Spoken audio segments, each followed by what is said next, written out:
Startup drafts are here, and Dynasty Points is here to give you a little advice on some of the worst value picks you can make in 2025. This podcast is powered by the Fantasy Points data suite. It is Dynasty Points, and it starts now.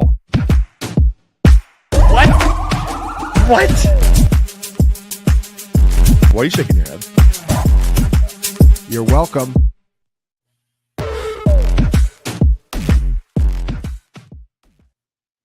That's right. It is another episode of Dynasty Points.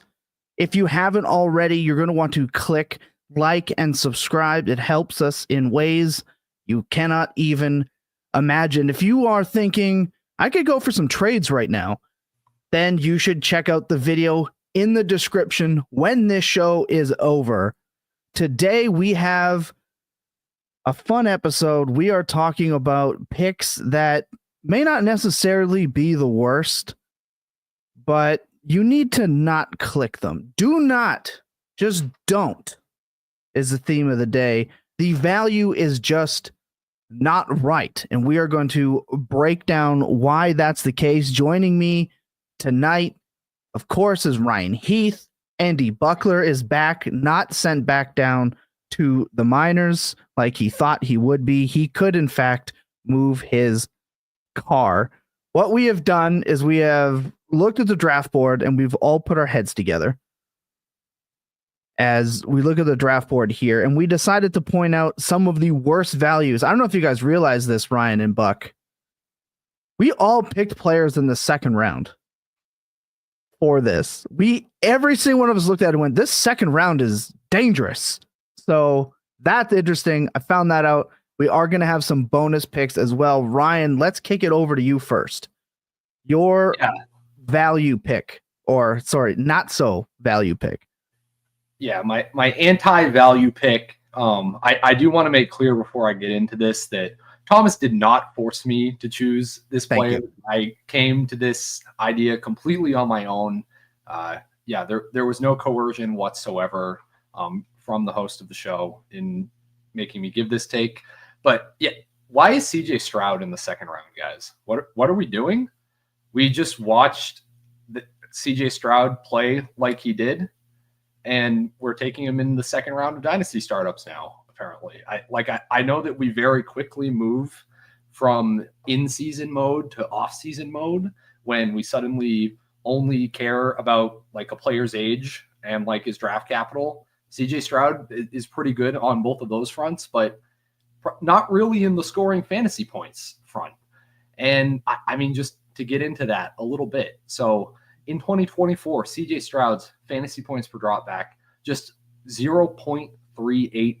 That ranks 34th at the position. He is outside of the top 32 quarterbacks with a minimum of like 200 dropbacks. Yeah, not very good. Fantasy points per dropback, for those who don't know, very predictive stat for future fantasy performance at the quarterback position.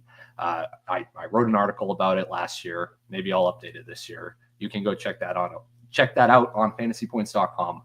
But yeah, really rough metrics for Stroud this year. And when we're talking about fantasy points per drop back, when we're talking about efficiency, how you can efficiently score fantasy points at the quarterback position, there are two ways in the modern NFL to do that. You can either be a hypermobile quarterback, get points off of scrambles, off of rushing. That will always juice up your fantasy points per drop back. Or you can have a massive schematic advantage over the rest of the NFL by being in one of these Mick Shanahan offenses. I guess Stroud technically was this past year. We have made fun of PFF Bobby a lot for being like a fake McVay, a fake sharp guy. Obviously just got fired earlier this week, which sorry to PFF Bobby, but it is very apparent when you look at just the top 12 QBs in fantasy points per dropback. It's all the hypermobile guys. It's 5 Mick Shanahan pocket passers: Baker Mayfield, Jordan Love, Brock Purdy, Derek Carr, who was with Clint Kubiak now going to the Seahawks, and Sam Darnold. And then it was Jared Goff with Ben Johnson and Joe Burrow because he's just a superhuman and Joe Burrow's amazing. And the Bengals had the worst defense in the league, which let him drop back a gajillion times. So those are pretty much your only paths to being a top 12 quarterback. If I'm drafting you in the second round of a dynasty startup, I want you to have a better path than that. I want you to have a better path than Tua Tagovailoa or Brock Purdy or JJ goddamn McCarthy, all of whom you can get multiple rounds later. We know that they are in these desirable McShanahan systems, and some of them have outscored Stroud over their entire careers. This year, Tua, 3.5 more fantasy points per game than CJ Stroud. Purdy, almost 5 more fantasy points per game than CJ Stroud. And again, we are drafting them later than Stroud, multiple rounds later than Stroud, because Twitter thinks that Stroud's a better real-life quarterback, I guess. That's kind of the justification. I don't care. I play fantasy football. I don't care if Purdy is not the most technically sound quarterback that makes the Twitter film grinders cream their pants. I like the guys that score fantasy points. They all of those guys on Twitter can draft all the CJ Stroud in the second round. They can be my guest. Just to keep up with the Brock Purdy comparison. This was Purdy's worst year for his environment. Yeah. In that all of his weapons got hurt, right? Ayuk went down for the season pretty early. Deebo Samuel was fat and washed and missed a decent amount of time. Kittle missed some games. Even Jawan Jennings, who was the new alpha, missed some games. Pearsall was shot. Yeah, Pearsall got shot. Trent Williams missed a handful of games. It was just bad vibes for the 49ers, right? Wow, this is so terrible. Purdy averaged 18.8 fantasy points per game this year, despite all of that. Some of it was from a little bit of additional scrambling, a couple of rushing touchdowns in there. That's obviously nice. That obviously helps. But that 18.8 fantasy points per game, that's what CJ Stroud scored in his rookie year when we were all losing our minds and creaming our pants and drafting him at the 104. And Purdy is still in a much better situation, still in a much better system, just has all of the indicators for we would expect this quarterback to continue scoring fantasy points over CJ Stroud. And again, he goes multiple rounds later in the dynasty startups. And I guess the final point on Stroud is I think there's a decent chance that he was a Tank Dell merchant. And not to say that Tank Dell had an amazing season this year. Obviously was probably playing hurt, wasn't totally right for a lot of it. But guess what? Tank Dell's hurt again, guys, and he's missing the entirety of the 2025 season. Stephon Diggs, unrestricted free agent. Yes, they can sign someone, they can draft someone, but we're kind of looking with just Nico Collins and kind of nobody else. In that situation, in 8 games over Stroud's career that Tank Dell has missed, he's averaged 14.4 fantasy points per game, guys. Weapons really matter for these pylon quarterbacks. They are much more affected by the loss of a receiving weapon than the mobile guys. Makes sense because more of their points are scored through the air, right? Stroud is on the receiving end of that. He's on the bad end of that. And again, we're just putting our heads in the sand and drafting him in the second round for some reason. So, yeah, I am not going to have any round 2 CJ Stroud. Anyone that's in leagues with me where I have CJ Stroud from past seasons and he's still on my roster, make an offer if you think round 2 CJ Stroud is at all a reasonable valuation. Happy to sell at that market price right now. That's pretty much it. So take it away, Thomas. Do your victory lap on somebody else on this podcast. Coming down hard on CJ Stroud. It's not you for once. That's right. My mentions will be safer, I guess. No, I'm with you in that. I think he's kind of fine in real life. I think scouting quarterback is impossible. I think next year Stroud could come out and do what he did in his rookie year. Certainly. I think that if we've had in the chat somebody saying Stroud's height was unreal in his rookie year, I agree. He was big sell rookie year, and then especially when we hit ADP, because like Jacob had mentioned on the show we were expecting a massive jump, and I think we expect that too much. Do I think that he's probably in the realm of a 16 to 17 point per game player throughout his career? Probably, right? System, players, maybe they, not as run heavy as mixing it, whatever the case may be. But the upper tier elites, we know what it takes. So he has to be insanely efficient, an insane touchdown rate per attempt, the turnover thing. In his rookie year, I remember one thing Brett Whitefield talked about all the time is that he was just getting away with murder when he was throwing that ball. And then in his second year, he just didn't. He can be slow to process and he holds on to it too long. And yeah, the offensive line is terrible, but he doesn't move enough to kind of counter that. Now in the playoffs, in our Discord, people were mentioning, well, he ran more in the playoffs. That must have made him better. No, he was worse in the playoffs. It was 0.36 fantasy points per opportunity. We talked about this on another podcast, and he was 0.37 in the regular season. That's just not going to cut it. That's Tanner McKee level of point production. Like you said, is 14.4, I believe, points per game. I mean, that's with AJ Brown and Devonta Smith. So talk about the players around you mattering. So maybe that gets addressed this year. I mean, you mentioned Stephon Diggs. Well, they could bring it. It was a non-contact knee injury halfway through the year. I think he's cooked pretty much no matter what for this season, even at 30-31. So obviously you want personnel, and now we get to new OC. Well, I hate to tell you guys this, but it's not always better with offensive coordinators. What if Waldron walks through that door tomorrow? No way. Why would you say that? But I didn't want to go that hard, Tom. Really? We're talking about Shane Waldron? No. I agree. Emeka would be nice, but they need an offensive line, brother. Like, that's the problem. We can draft them receivers all day, but they need an offensive line or they're going to give up 8 sacks. They're going to get him killed back there, and that's no good for anybody, especially with his deficiencies in holding the ball. But realistically, just because PFF Bobby got fired does not mean the next offensive coordinator is coming through and is putting up 35 points per game. It can always be worse. There is always worse. So I'm with you. So we've had some people say it's 3rd round in my draft. He went in the 3rd round in my 303 in my draft. Still too high for me when you talk about this kind of, again, anytime you can get Tua in the 6th or lower, I'm just going to do that.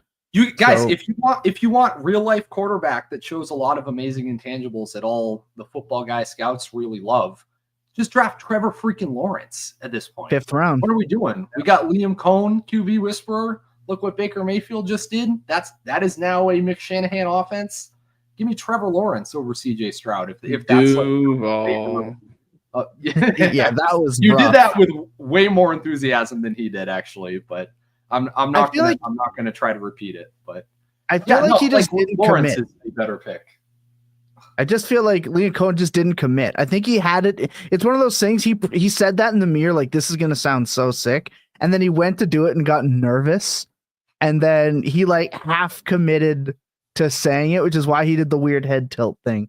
I think that's just a national signal of non-committal to what you're saying. But that video made me like Liam Cohn a lot more because it felt very relatable to me. As a guy that is in front of a camera trying not to be awkward a lot of the time, and feeling like I'm failing in real time, I felt Liam Cohn in that moment. So I'm rooting for that guy. Yeah, Bindles, I did. I walked you through how to do that in your DMs on Twitter right now. Big Daz says this isn't the draft to fix your line, bruh.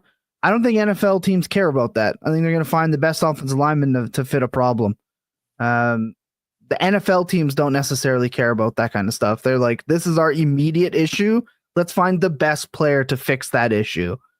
We've seen that in multiple draft classes. The offensive line weren't that great, and some of them went number 1 and number 2 overall. I think they're going to probably panic fix that offensive line. But Bindles wants to know better combo, T-Law and Brian Thomas Jr. or Stroud and Nico. Whoever I can get at the cheapest prices, and that's Brian Thomas Jr. and Trevor Lawrence at this point. Brian Thomas and Nico are pretty close, and Trevor Lawrence and Stroud are not. So that'll probably change, but I think that's a good point. Just not a good value pick overall. Buck, I know you don't want me to let you talk about CJ Stroud, so I'm not even gonna. I won't go there. I'll save it for you unless you really want to get into something. I know you're tired of talking about him, but I'm good on the Coleridge Bernard discourse. I'll pass. all right. Okay. I like that. That's how you know what side of the fence Andy Buckler stands on, is he uses his full name. Let's get to your pick here. You have like your worst value pick in startups right now in 2025. It's probably going to upset some people. It's somebody that we talked about on this show last year, and it came back to bite us. I want to just kick this off by saying you're not saying he's a bad player, right? That's what the most people might see this and they might go a little crazy. You're not saying the player is bad and that if you do have him, you're going to be ass. So let's dive in. Who is your worst value pick right now in startups in 2025? Mine is Saquon Barkley, going off the board as the RB3, pick 22 overall. He turns 28 years old on Super Bowl Sunday, which just adds to this Voodoo Magic Eagles Saquon Barkley season, of course. His birthday is Super Bowl, same as Cooper DeJean as well. He did average 22.2 points per game. He was RB1 overall. But he only had 33 receptions on 44 targets, which this year was a little different with the top 12 running backs. James Cook had 36, Kyron had 35, pretty much everyone else is in the 50s. But he had 8 games with two or fewer targets, and he never had more than 4 catches in a game. I mean, that's not going to change. That was the whole concern going into the Saquon Barkley season, is the tush push was one concern, which he didn't necessarily overcome, but he can score from all over the field. So he still hit double-digit touchdowns, which I think will, probably stand. The tush push is definitely not going away. We saw Josh Allen try to do it 5 times and not do it. So he'll be back next year. So it just lowers his ceiling. That was like the whole concern. Only 4 catches in the game, like I said. It's the fewest catches for an RB1 overall since Derrick Henry did it in 2021. Obviously, I think Derrick Henry here is probably the best comp for Saquon Barkley because they're very similar in how they score their fantasy points. They're elite rushers that, thrive scoring touchdowns, don't catch the ball. And Derrick Henry's 30, so that's the other thing where it's like, people will see, maybe think age isn't a concern because of Derrick Henry. I think Derrick Henry's just kind of built, a little different, and things are a little different with that. But it's just really scary he probably had his best season of all time. That's probably what it comes down to. And now you have to pick him in the second round of startups, which I actually I figured he'd be in the second round. Like we talked about a couple weeks ago, we said him in the second round. The players he's going over are pretty ridiculous to me, right? So I don't mean to jump around a little bit, but guys that directly behind him that I'd rather have, that it kind of goes to picking him, right? As soon as you pick him, it's like when you drive a car off a lot, you automatically lose 50% of value. This happened with Christian McCaffrey a couple years back when he was coming off his historic seasons and he was a second round startup pick. You first of all, you commit to a win now, and second of all, you just have an asset that's worth 50% less than the guys you picked him over. And I hate doing that. Right behind him, he's going ahead of Drake May, Marvin Harrison Jr., Drake London, Garrett Wilson, Jordan Love, Bowen Nix, Lau McConkey, and Kyler Murray. All of those guys. Devon Achane as well. Yeah, there's even more. It's I didn't want to write it's almost everybody. I don't think you can get Breece Hall. We'll say that. Yeah, besides Breece, but those guys I mentioned, and I don't think you can trade Barkley for any of those players. Yeah. So I just that's when I think it's a losing game. That's why I think if you draft Saquon Barkley, he's probably going to be really good next season, probably be good the year after, but he's just not going to hold any type of dynasty value, and that becomes the acquisition cost. His acquisition cost is always going to be cheaper than a startup cost. You can buy him, I'm sure, for a first plus a first and a player, rather than drafting him. And he's also an asset that people get nervous over when they have, right? So if you're mid-season, the team that has him is bad, you're going to get him. He's a player that people are going to panic sell because of his age and because of the position he plays, that he's just automatically going to be more easier to acquire than a Garrett Wilson, right? If a team has, like, he's going ahead of Garrett Wilson. Team has Garrett Wilson, they suck, they're just going to hold Garrett Wilson. He's 25. You might like, so I think when it comes to drafting Saquon, this is an automatic loss, honestly. And we also do the thing where things change really fast in the NFL, and drafting Barkley, it's not a guarantee that he's going to be, this league winner again next year, and you're automatically going to win. You put yourself into a corner in a draft when you're spending a second-round pick on probably the most win now piece in the first 2 rounds, I would say. And you have – so I think he's a really bad value. And like I said, doesn't mean I think he's a bad value, a bad player, or he's not going to score more fantasy points. But I think now is the highest his value will ever be as far as selling him in Dynasty League. I think this is your last out if you want max value, and you can buy him later. I totally agree with you in the build stance. Now, this isn't like a 0 RB. You can never draft it. In fact, Buck is the type of person that made fun of me for passing up running backs like Ken Walker and Josh Jacobs in like the 7th round, because you obviously need running backs. You're just playing the build game for me with this, which is where I completely agree. You have guys like Ladd and JSN, even AJ Brown, Kyler Murray. I would say drafting Saquon in the 2nd or Jonathan Taylor, say in the 4th. And I'm not even the big JT guy, but like Chuba Hubbard in the 7th.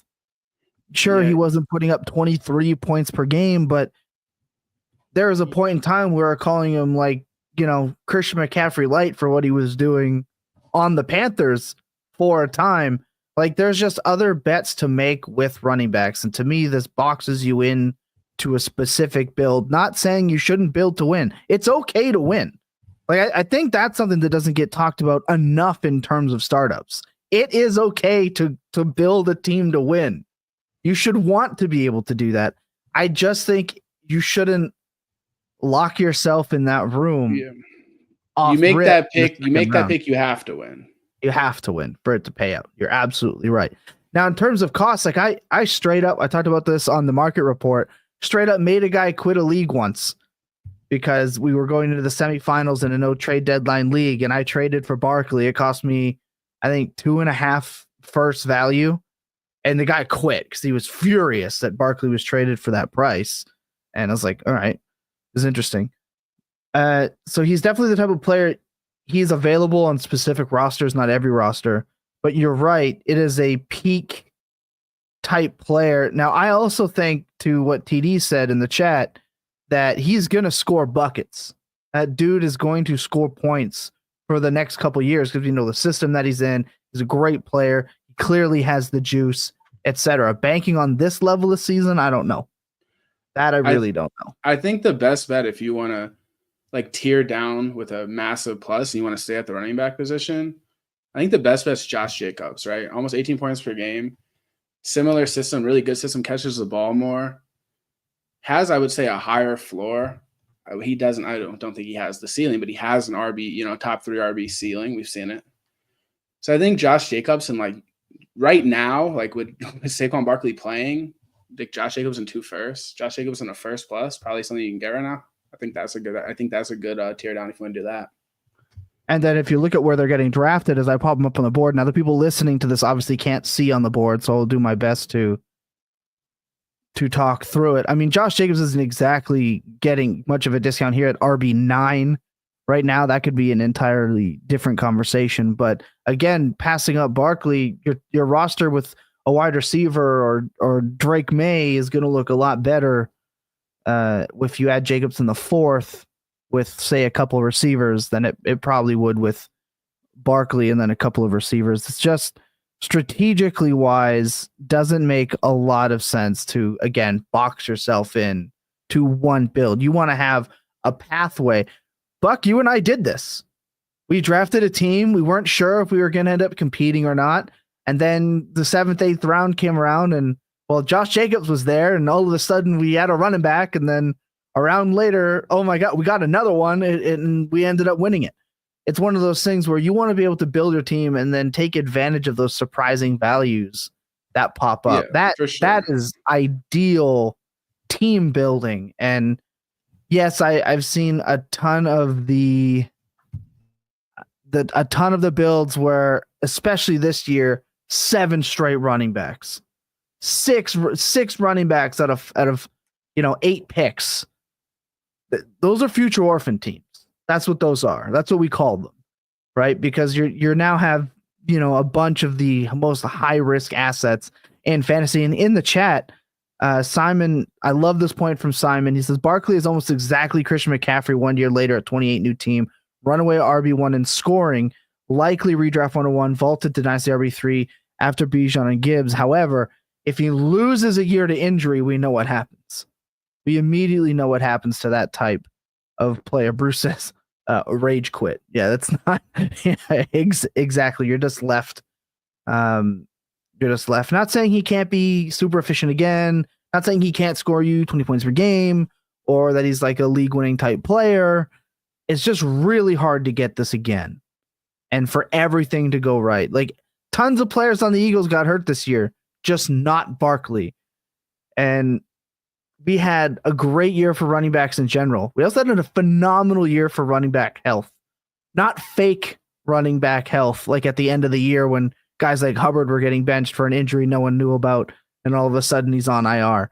So we had a great. I'm not rolling that dice again either. So yeah.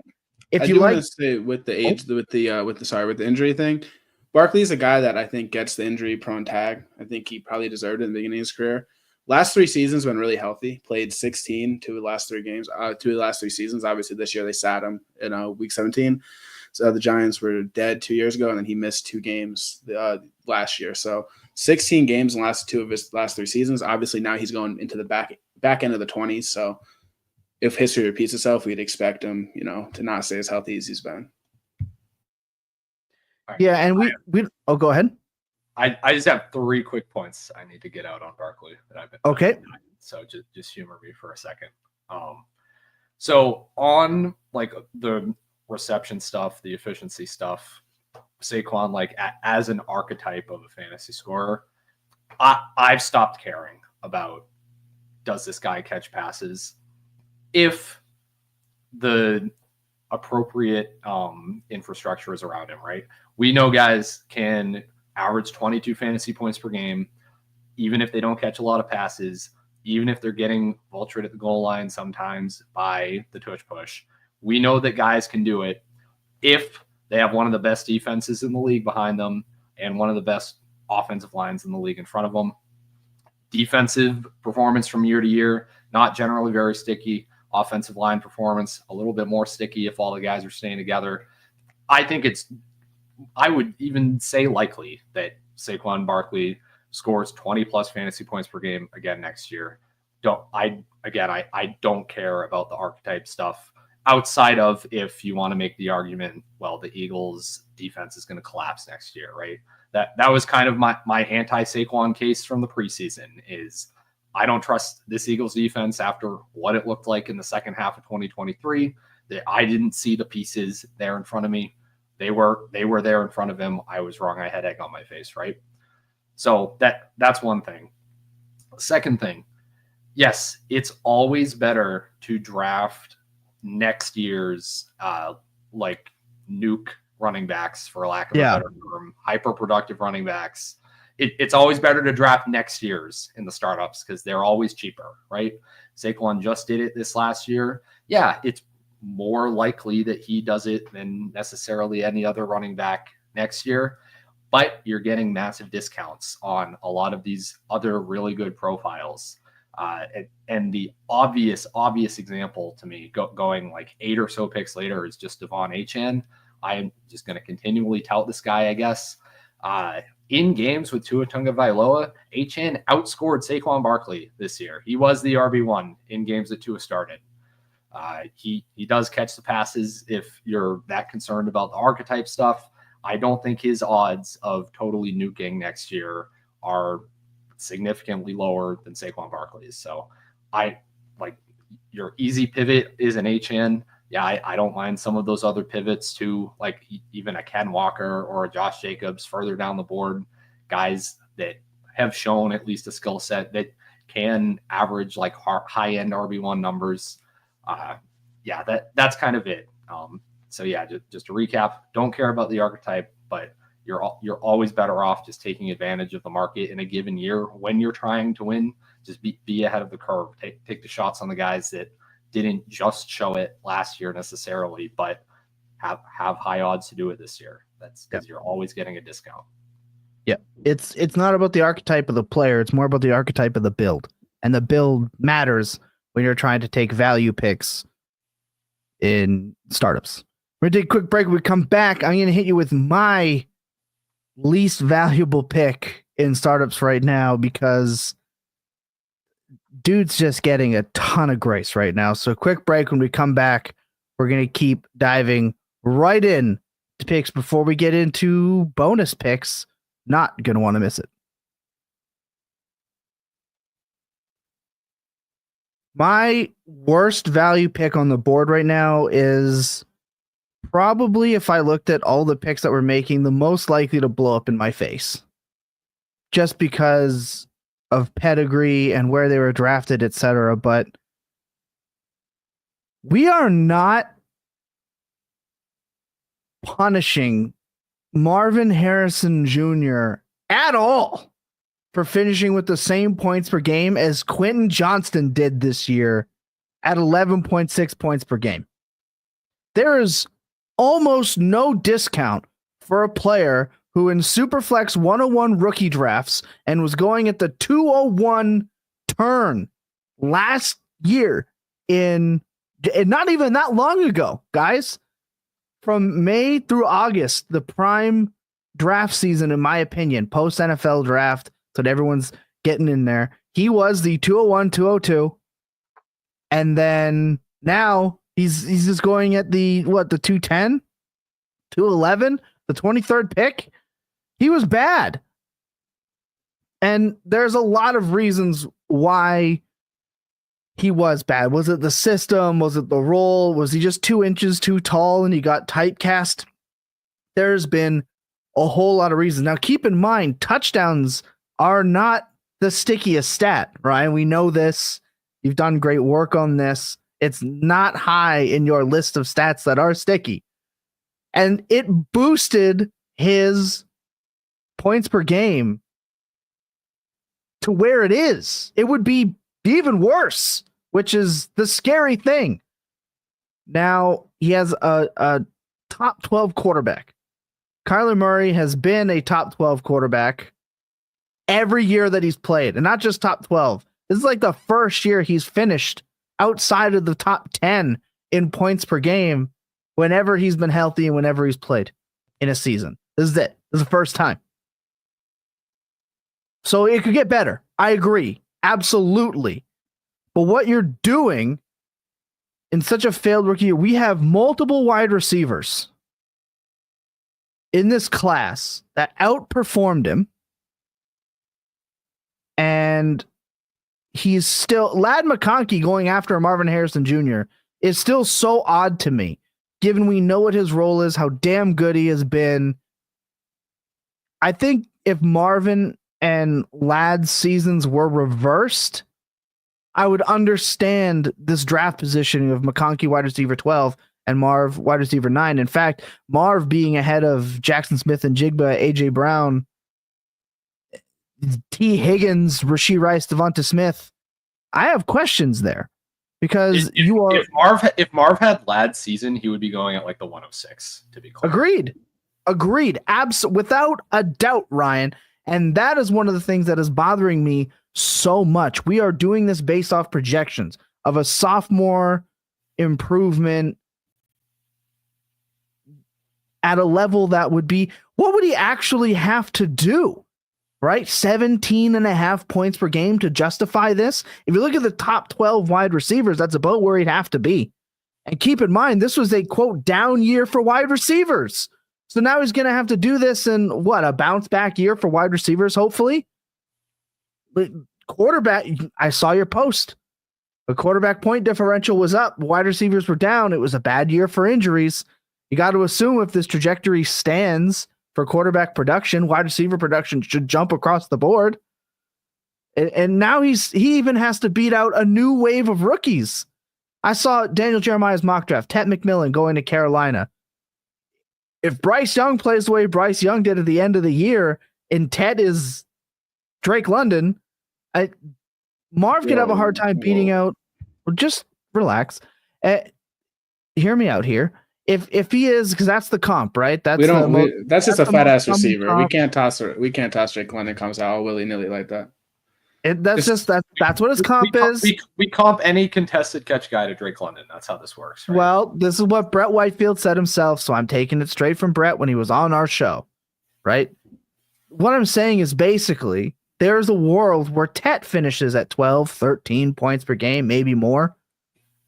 We don't know. So now he even has to compete with rookies that are coming in. Now that's just a whatever, maybe if scenario. But imagine a year where Marv doesn't beat the incoming rookies, let alone guys that are on the board now.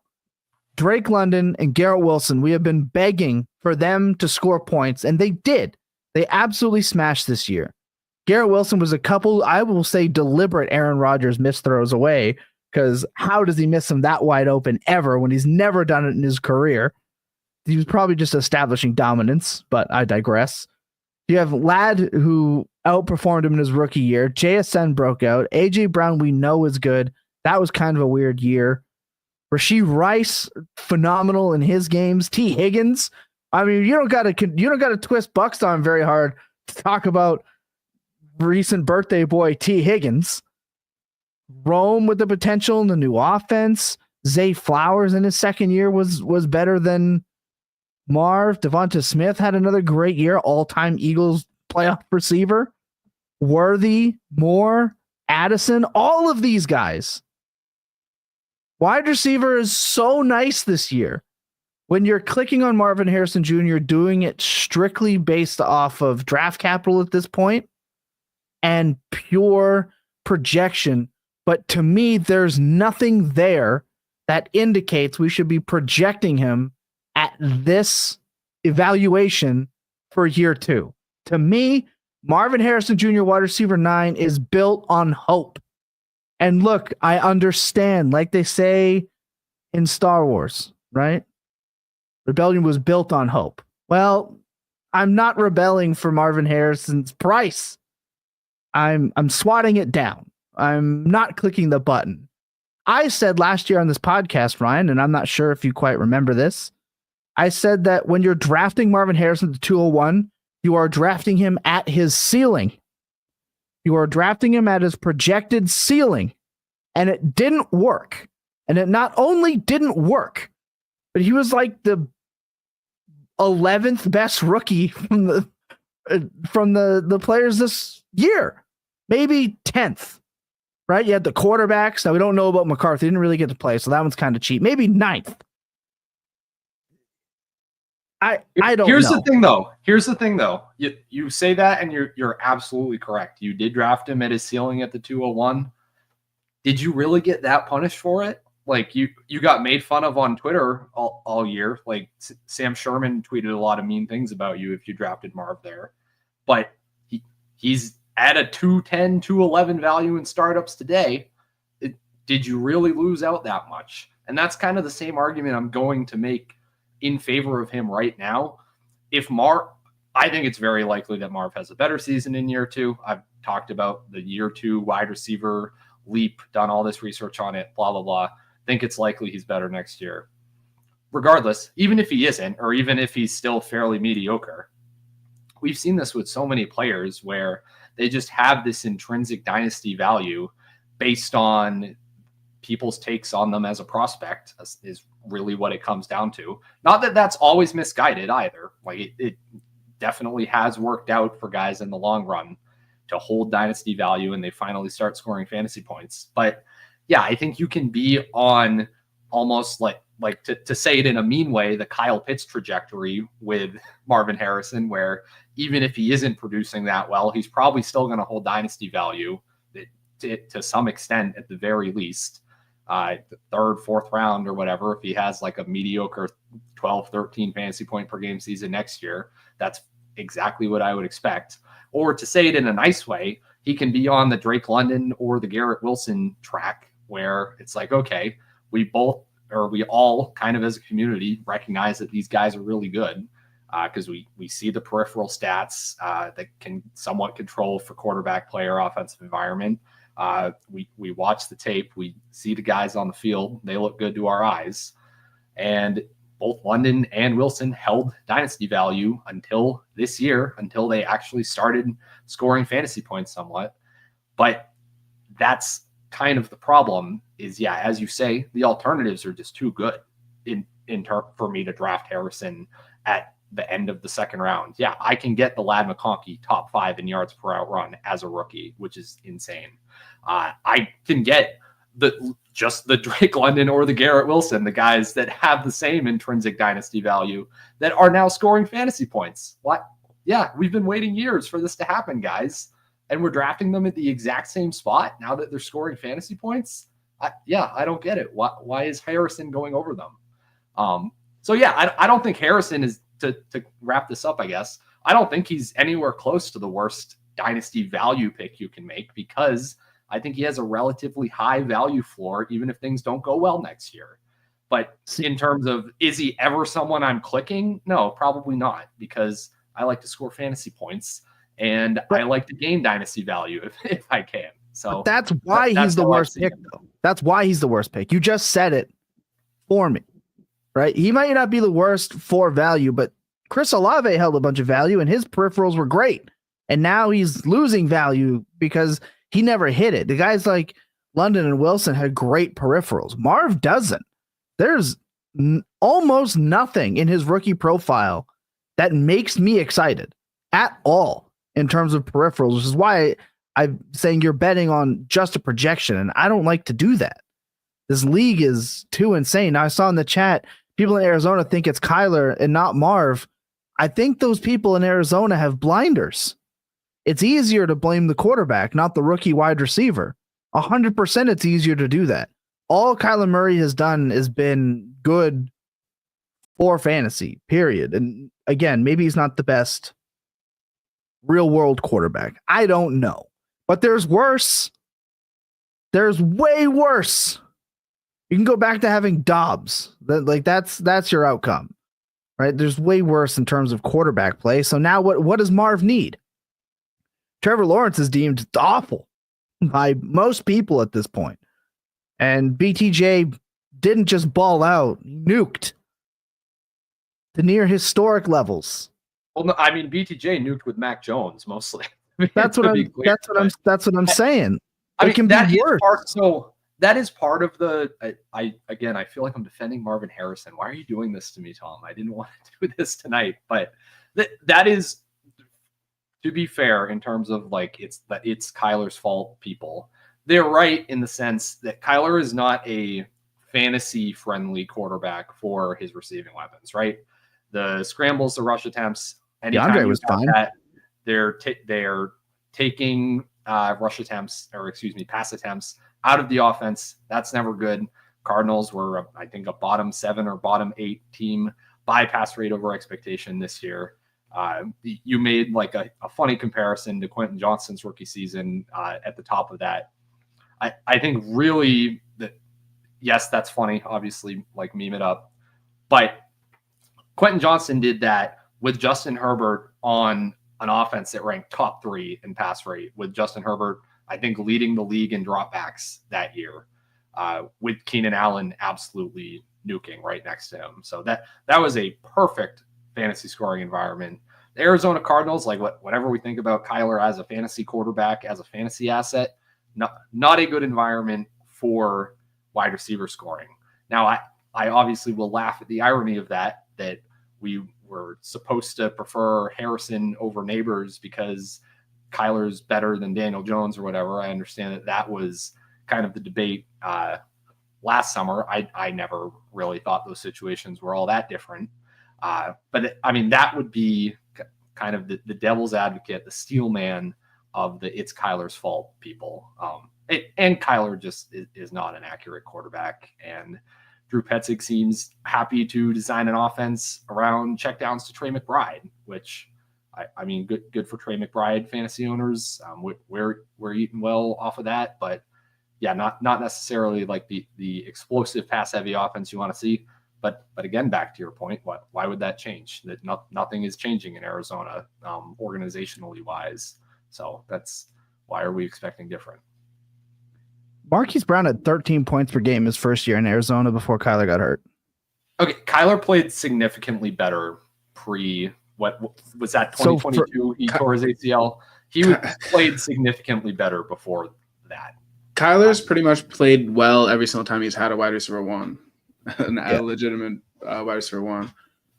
So I think he could support it, and he has supported it. I say, like, I agree with both. I think he should be pushed back closer to like the end of the third, but he's not necessarily someone I want to like completely fade because I still think he's a good prospect. Still, I believe in year 2 bump.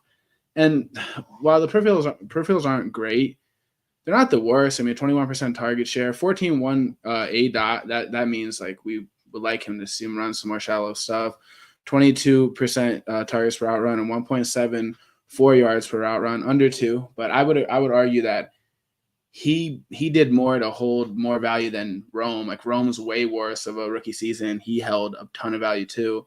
So I would say he held his value more. You know, I think he should, if anything, Rome should be pushed way more down than Marv was. But I think another thing with Marv is I think he has like Ben Simmons, Jill Okafor syndrome a little, where he's born like 30 years too early because he is, you know, an X receiver, like a 90s X receiver that doesn't move around. That's why it's like, oh, why don't they get him targets on screens and bubbles and do the neighbor stuff? Well, they don't do the neighbor stuff with him because I mean, he's not like neighbors. He really can't do it. That's not his archetype. He's never going to do it. Similar to T. Higgins. Like we talked about, T. Higgins had no manufactured touches. Well, he's an X. Like he's a deep down the field, you know, contested catch receiver.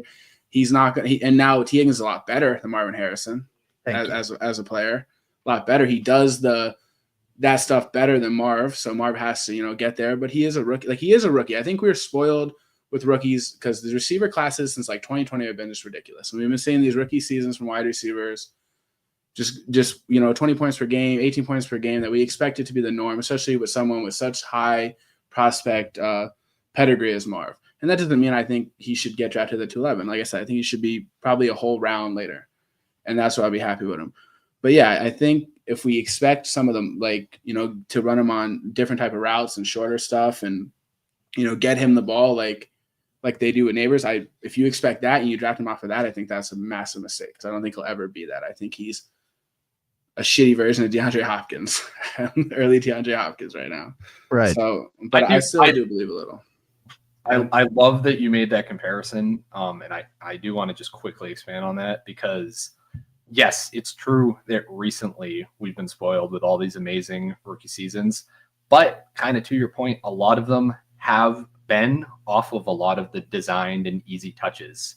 I feel like I've been tweeting for 2 years about how all the rookies are at the top of like the design target rate stats for the last 2 or 3 seasons, like your Zay Flowers, your JSNs, all of those guys.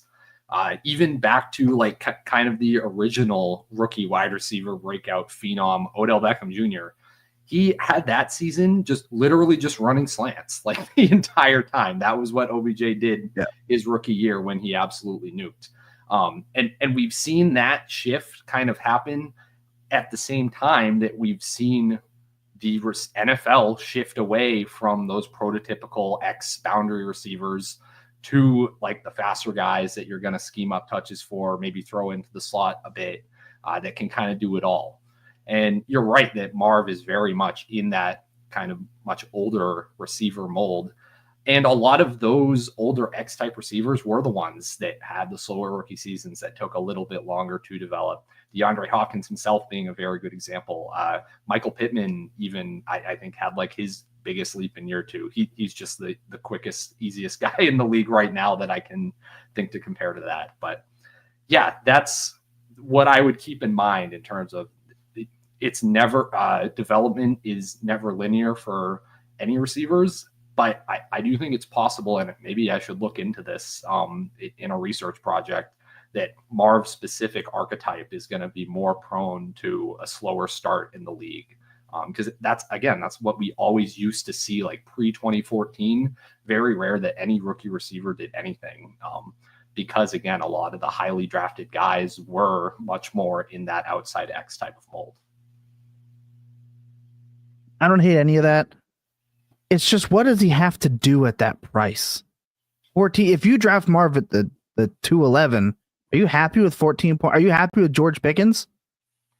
14 points a game? No, you're not happy, but you're not taking a massive value loss. I'm not saying I'm doing it. Yeah, I think we're all on lockstep with the price. Button, but yeah, it's just, it is what it is. Right. I'm catching up on some of the chats here. I think the Nico thing is going to be a lot of people's, well, year 3 Nico, big X, etc. Nico's just a really great wide receiver and can do everything. Again, Marv just can't right now. At least not from what we've seen. So he's my worst value pick. And look, part of that does come down to, yes, he didn't lose a ton of value, but he never should have been drafted at the 201 anyway. I said that last year. And now he's drafted at the 209, and he has to do a lot to keep that. Like, imagine London continues to smash, Wilson continues to smash, Tet smashes. What if Travis Hunter does play wide receiver and moonlights as a cornerback, and he goes number 2 overall? What's that going to do for his ADP? Like, he is my worst value bet simply because you do still want to win too. And if you draft Marv and you're doing it off projections and it doesn't happen, that's really hard to recover from. You might as well just draft Saquon Barkley, right? I do want to say, and because you made that comparison, that this works perfectly.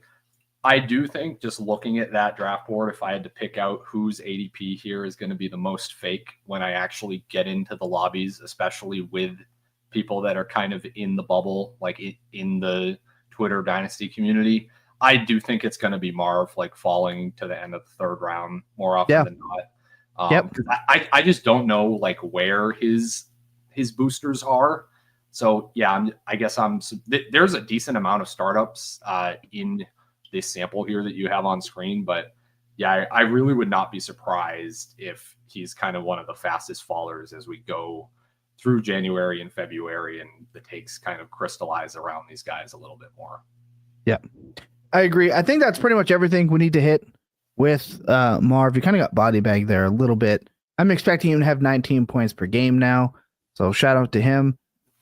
I'm now going to leave the rest of the Marv body bagging to high-low on cashing points next year, like he did all this year. I'll leave it up to him and let the comments do their thing. We're going to take a quick break.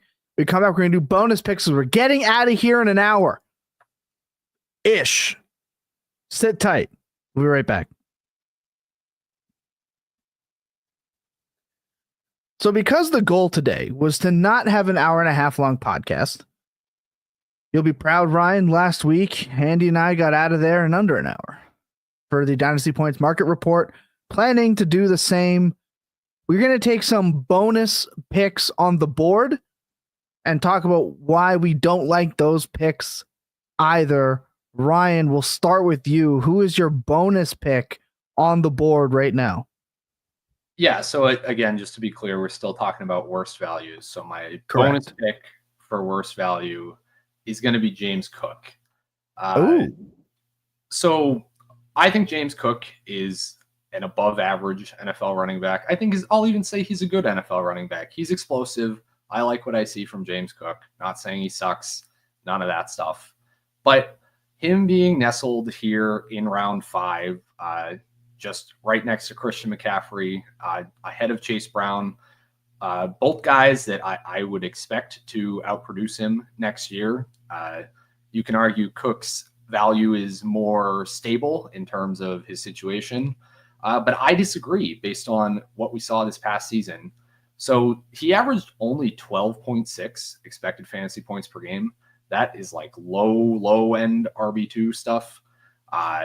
It didn't matter if you were a James Cook owner, you were happy with his production because he averaged over 4 fantasy points over expectation. So comparing his real fantasy points to his expected fantasy points, over 4 more per game than his expectation based on his volume. That was the fourth highest differential behind only Jahmyr Gibbs, Saquon Barkley, and Derrick Henry. Again, as I said at the beginning, I think Cook's a good player. I don't think he's on the level talent-wise or even like scheme-wise of those fits of Jahmyr Gibbs, Saquon Barkley, Derrick Henry. So there's going to be a lot of that I would just chalk up to touchdown variance, right?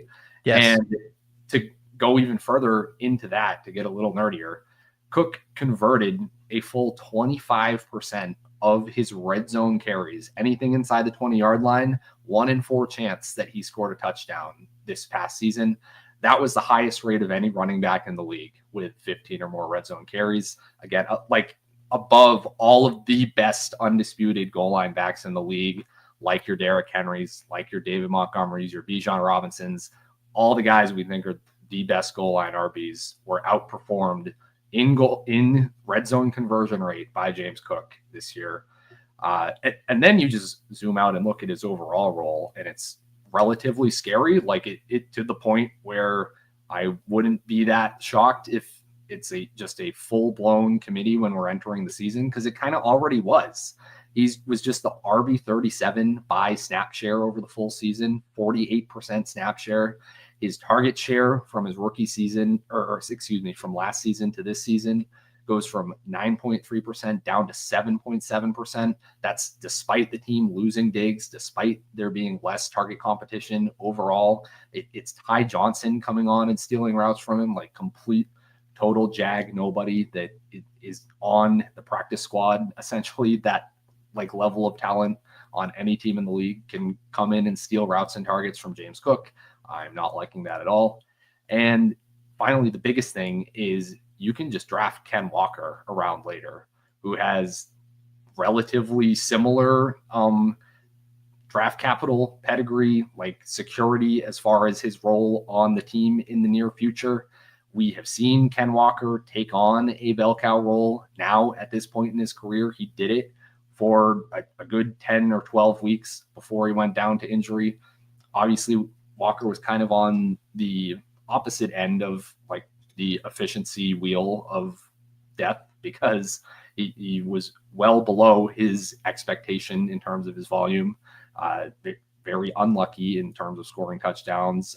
Obviously, a lot of issues with Seattle's offensive line. But as a talent, I would rate Ken Walker just in a vacuum over a James Cook.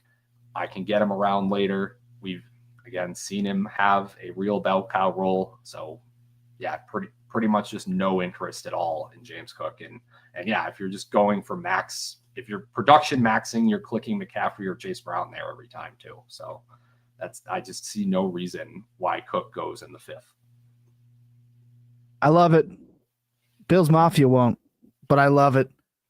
He's just always a player I'm hesitant to click on. He's definitely more available in established leagues. Buck, your bonus pick? My bonus pick is Jordan Love. He's the quarterback 11 at pick 27.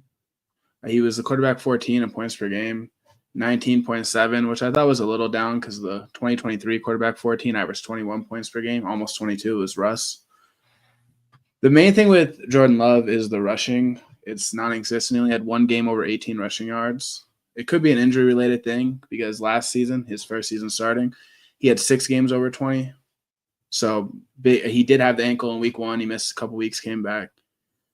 But he only gave you 2 top 10 weekly finishes. They weren't both in the top 5, but 6 quarterback 1 weeks throughout the whole season. But the finishes in those weeks were 11, 2, 3, 11, 11, and 12. So just barely making it. Like he was, if this was redraft, that's like pretty much streamer right there. He only had 1 300-yard passing game throughout the whole season. And then it really dropped off when they decided to go to really go to the Josh Jacobs offense from week 11 to 17. He never topped 30 passing attempts. It was 30. That was the most he threw. And then in the playoff game, he trailed. He threw 3 picks and only threw 33 times.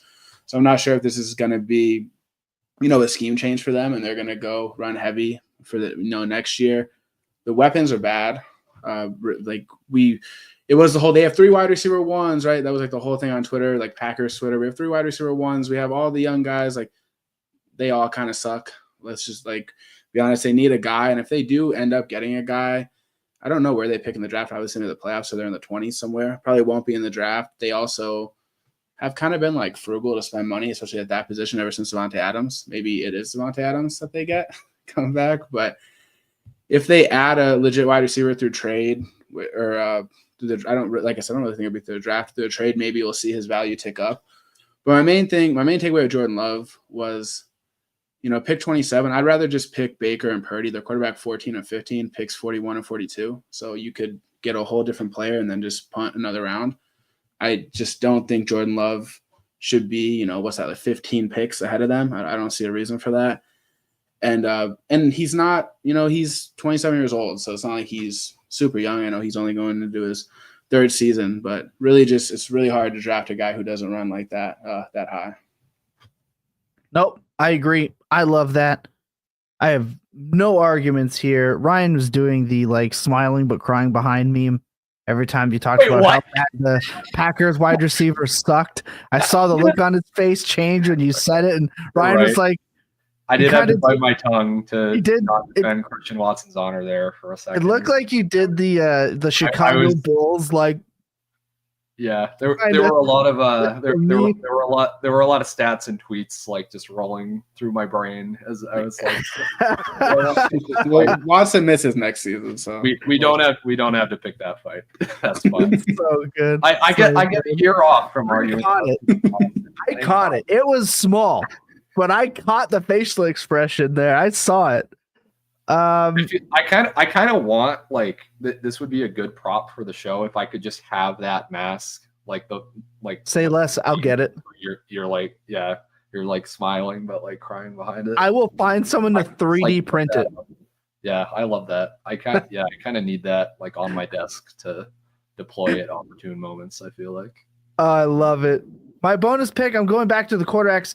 People wanted me to expand on the late round quarterback scenario this year because it's kind of stinky this year with how the picks are kind of working themselves out. But I look at this draft board and I'm thinking, usually I've spent 4 straight picks on a wide receiver. I want to have an anchor for my quarterback one if I passed on Kyler Murray or Baker, because a wide receiver like T. Higgins is just calling my name. And then I look on the board and I see Michael Penix, the first pick of the 5th round. Now look, guys, I was on Twitter making the arguments that you should have drafted Penix, no brainer. He never should have got past the 204, even the 202. He was a great bet because he was going to do what?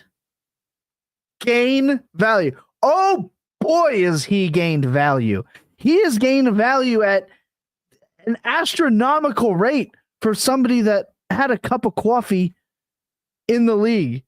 He was the quarterback 27 last year in the 9th round, end of the 9th round, and now he's the first pick in the 5th round. Quarterbacks going after him right now: Trevor Lawrence, Dak, Bryce Young, who showed out at the end of the year to the tune of multiple rushing touchdowns, hit 300 rushing yards, if I'm not mistaken, or just under it, which is to me the benchmark, the Neo Ryan Fitzpatrick benchmark that you need to hit for me. Penix is not going to be that guy. JJ McCarthy is still sitting there at quarterback 21.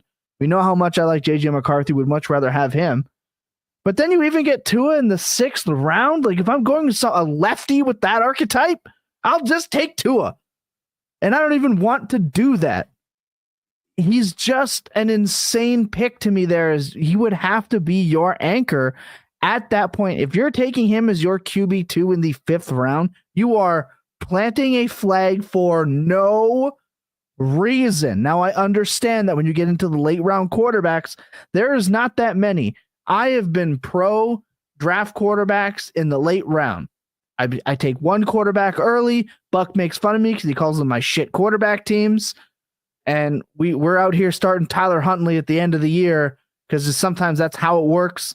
Now, there have been years you got Jordan Love in the 19th round. You can get Brock Purdy in the 14th round, even after he started games. You could get him in that 14th round. You could even get him towards the 9th. Danny Dimes had given you a couple of years. You could have drafted the Sam Howells. You could have drafted the Geno Smiths, the Matthew Staffords, the Aaron Rodgers, and they would have the Darnolds, and they would have worked out. This year, that list, very small. Maybe Russell Wilson gets to play. Maybe Kirk Cousins gets to play, but they were awful. Derek Carr, talks to him being traded, possibly, maybe, I don't know. Definitely going to play, though, given his contract. I assume he's playing in New Orleans. He is a good pick there with 14, but the late guys, who's there? Will Levis? I don't think so. 2025 Giants starter. Yeah. You mean Mac Jones? So there's one. Mac Jones, quarterback for Deshaun Watson.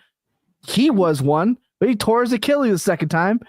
There's no way I'm touching him at quarterback 38. Jameis Winston is just bad. He's probably not going to get to play. Like, who's it going to be? Milton. There is no, well, Milton's one. They're not trading him, though. So it's like he's quarterback 35. Rattler, I don't know. Like, the late round quarterback strategy is not as fruitful this time of year. Right now, it's Justin Fields. He's the one guy that I want every draft in terms of the late round.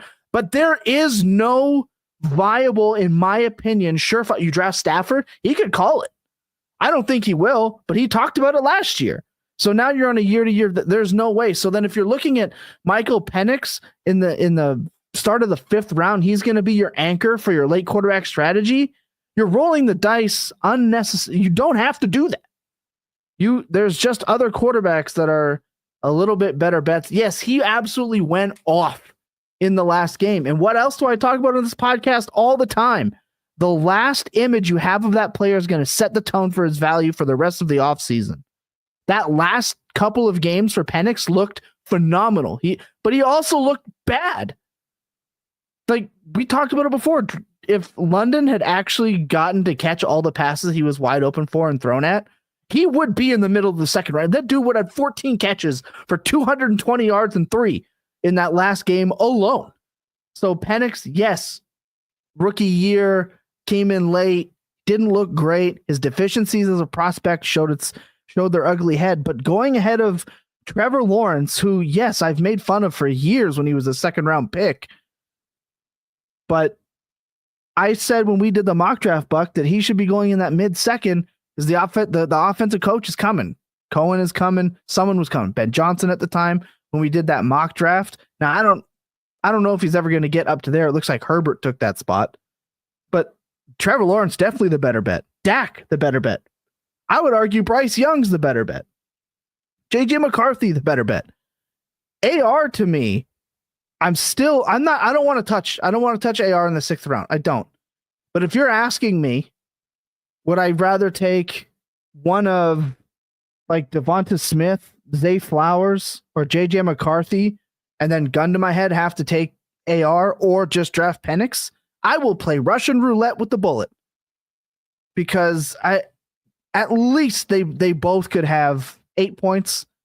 They could both be not starters in a year or two, and they could both put up 24. Maybe Richardson has an even higher ceiling if he completes 4 of his 21 passes and scores on one of them and then gets 2 rushing touchdowns. I don't know, but I'm off the rails now. But Penix, the first pick of the 5th round, I can't do it. He was not good enough in a small sample size, and add the fact that it was a small sample size for a quarterback that doesn't run. 2 is there at quarterback 23. Dak is there at QB 19. And like I said, McCarthy and even Bryce Young, who I ragged on a lot last year, looked good with only Adam Thielen. So take that for what you will. I don't know. But the first pick of the 5th round, that is a significant piece. I can't do it at the 5-1. To me, that's terrible. That is a terrible, terrible pick. That's going to do it. Anything to add? Anyone want to add anything before we get out of here? Yeah. No, I agree on the Penix stuff. I think I'm not pretending to be a film guy or anything like that, but I thought he looked really bad. Like you mentioned, I thought he looked really bad. I think the team did him a big disservice not starting him way earlier, before the bye. But I agree. Yeah, that's neither here nor there. I think since we didn't expect him to play as early as he did. And he was super pushed back in Dynasty and rookie drafts and everything. It seems like that he did play.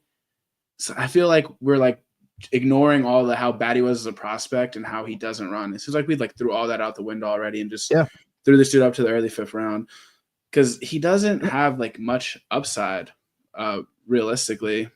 He's just a new name. So it's like we rather just draft a new name. So I agree with you. I think he's a definite fade there. But, if you got him, before that, definitely a good value on that. But, yeah I thought, like, that one throw you see all over Twitter, it's like, oh, only 3 players in the league can make this throw. And it's him throwing the ball to the dude on the sidelines, the shitty wide receiver that wears the running back number. Yeah. There you go.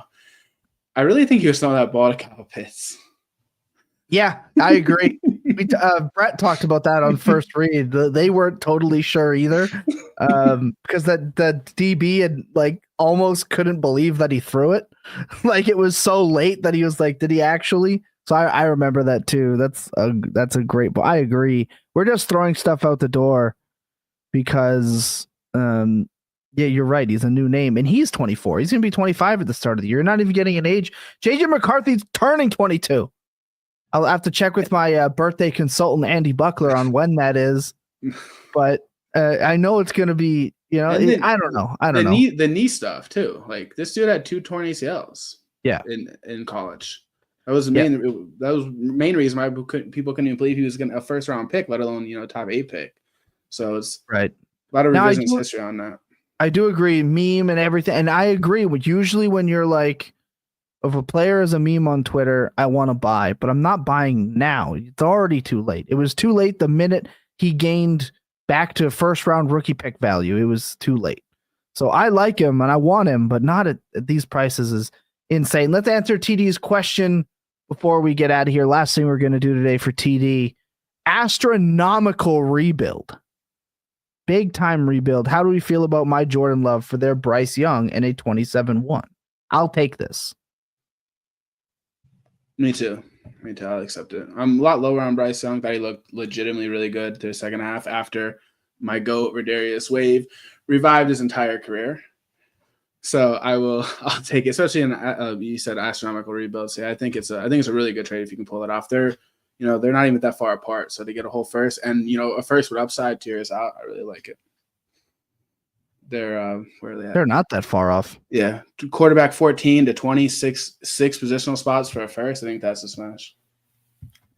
I think it's fine on a rebuild. I think I'd prefer to keep Love in a vacuum, but if you want to play like the Bryce Young game, that's not like the worst price. I think it's more about that 27-1 for a rebuilder, in my opinion. Yeah, but I mean, we talk about this all the time. You're never mad when the first conveys. You're never like, oh man, I really overpaid for that first. I don't think it's that likely. You're like, oh man, I'm really happy I have a random 27 first over Jordan Love 2 years from now. But that might just be me. I think it's fine to punt value into the future though. Yeah, I think you can also just use like Bryce Young's going to be like a decent player with his offseason. They're going to add to the offense, so you could flip him again. Yeah, that's agreed. Point. Yeah, yep. Agreed. I love that. That's going to do it for the show today. Remember to like, subscribe when this episode is over. As soon as we hit that end button on YouTube, leave a comment. Let us know if you agreed, disagreed. Let us know what we can do and provide for you guys in terms of content. Obviously, the market report this weekend, we're talking about ranks. Theo is in Mobile. He will not join the three of us. The three of us will have our first ranks podcast for Dynasty Points Market Report. That'll be out Saturday morning. I'm excited for that. I've been excited for this show. Keep your eye out for more Dynasty trade videos, players to avoid, strategy type videos. I think we're going to do early draft position strategies, drafting from the 1, 2, 3, etc., down to 12. That's something I want to start getting into as well. Can't wait for that. Last thing I'm going to say, mock drafts. If you guys want us to start doing rookie mock drafts or startup mock drafts, we don't want to just sit here and click the buttons. We want it to be engaging. If you are interested in doing a live mock draft for this podcast in the coming weeks, hit the Discord and let us know so we can assemble a team, get a time put together, and we will do the mock drafts with you guys. So it's not just us drafting against each other, gets you guys more involved, gets everybody a little bit more into it, and everyone has a little bit of fun with it. With that being said, for Andy Buckler at Andy_Buckler, for Ryan Heath, Ryan J_Heath, for myself, Tom Tipple at L Nostradamus. I want to thank everyone for listening. We almost did in an hour and 15, still pretty damn good.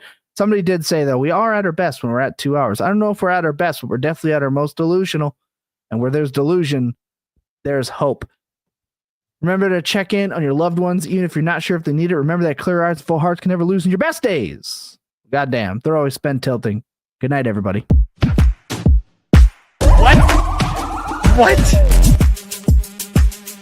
Why are you shaking your head? You're welcome.